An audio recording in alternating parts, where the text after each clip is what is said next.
Bonjour et bienvenue dans cette nouvelle vidéo. Alors ça y est, la rentrée est faite, nous voilà sur les rails de l'année scolaire 2016-2017 qui va comme toutes les autres filer à toute vitesse. C'est pourquoi pour vous assurer d'en tirer le meilleur parti, vous devez avoir une stratégie. Je vous avais proposé la semaine dernière de bien préparer cette rentrée en faisant le point sur vos habitudes, celles qui vous servent et que vous devez renforcer et celles qui vous nuisent et dont vous devez vous débarrasser. Parce que ce sont ces habitudes qui nous guident inconsciemment au quotidien, alors autant vous assurer que les vôtres le font de façon positive.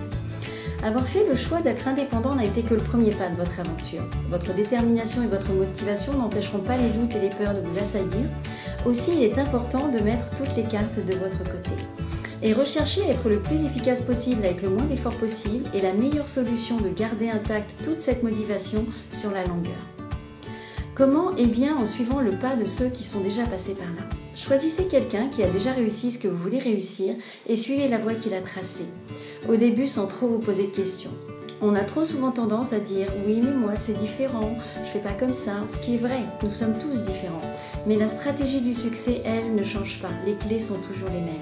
Reproduisez ce que les autres ont fait pour réussir dans votre domaine en l'adaptant à votre personnalité et vous connaîtrez le succès. Et cela commence, quel que soit votre domaine d'activité, par les 4 questions magiques.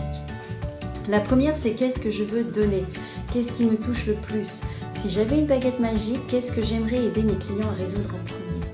La deuxième, c'est à qui? Quelle est ma cible? Plus vous serez précis dans ce domaine, plus vous serez efficace dans votre façon de communiquer. N'essayez pas d'être trop large. À vouloir toucher tout le monde, on n'atteint personne.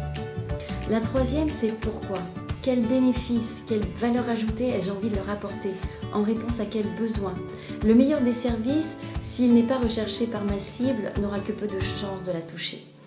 Et la quatrième, c'est comment, par quels moyens, sous quelle forme. Là encore, connaître les préférences de votre cible vous permettra de choisir un moyen de communication, de diffusion, de transmission qui augmentera vos chances de la toucher. Voilà, si vous ne l'avez pas encore fait, posez-vous ces 4 questions magiques et revenez-y régulièrement.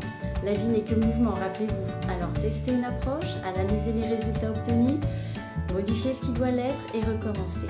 Et surtout, n'oubliez pas, amusez-vous. Je vous souhaite une belle journée.